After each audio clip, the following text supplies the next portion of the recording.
Hey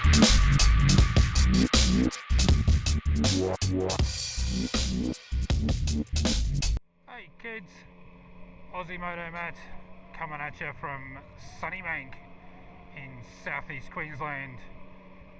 And for all the locals who know, that means there's lots of Toyota Camrys around with boxes of tissues in the rear partial shelves. Today I am going to talk about what I think is, I want to say, the stupidest motorbike that you can buy. It's not a cheap motorcycle, and it does have, in my opinion, I think it's got a use case, but only one. So I was riding doing my normal commute into the office the other day, and I came across this. This happened as I was riding. Oh, wave your fucking finger at me. I think of Jimmy Carr going out and talking about bobbleheads and how they've got, one fucking brain cell bopping around in their head because they want to get something out and they want to say something. Anyway, so Can-Am Spyder. Is it the most stupid motorbike ever made? Is it even a motorbike? Can you call it a motorbike?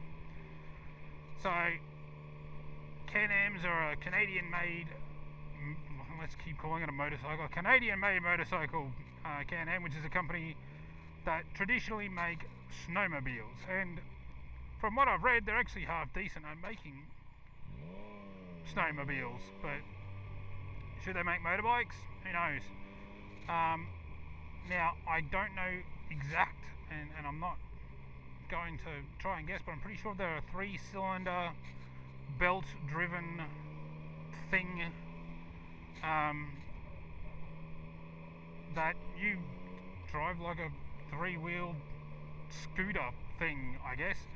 Anyway, so why are they useless? Well, actually, no, let's go back. Let's say, what is the one use case for a Can-Am Spyder? The only genuine use case for a Can-Am Spyder, in my opinion, is for the person who either desperately wants to or has previously ridden motorcycles in the past and has had something happen in their life where they have no longer have the use of their legs. So whether it be in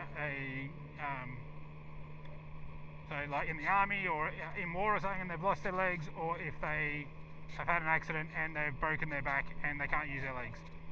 I'm sorry, but I can't think of another use case where someone would go out and say, you know what, I want a Can-Am Spyder.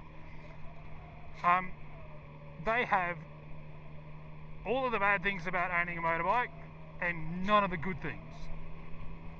And when I say all of the bad things, like cold, hot, wet, sweat, having to wear a helmet. No, not having to wear a helmet, but wanting to wear a helmet, wanting to wear gear to somewhat, feel like you're not going to turn into a human crayon. So, all those bad things, and none of the advantages. So what are the advantages of riding a motorbike? Well, it's besides the feel of riding a motorbike and that fact that you feel like you're a part of the machine and you've actually got to ride and you've actually got to, do things. And then of course there's all of the, if you're like me and you're a bit of a commuter and you're on the bike a lot, it's the advantages like, filtering through traffic and being able to beat traffic and get ahead of stuff.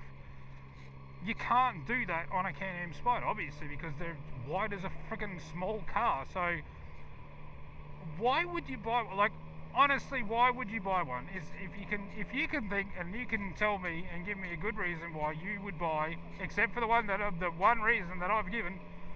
If there's another actual proper use case as to why you would want to own a Can-Am Spyder, I'd love to hear it.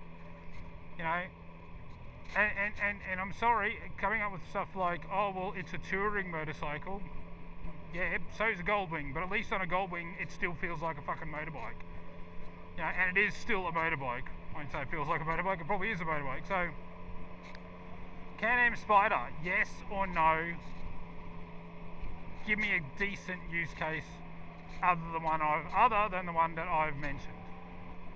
And to the guy who fucking pointed his finger at me and to the motorcycle rider behind me, you were just fucking jealous, you dickhead. So get over yourself.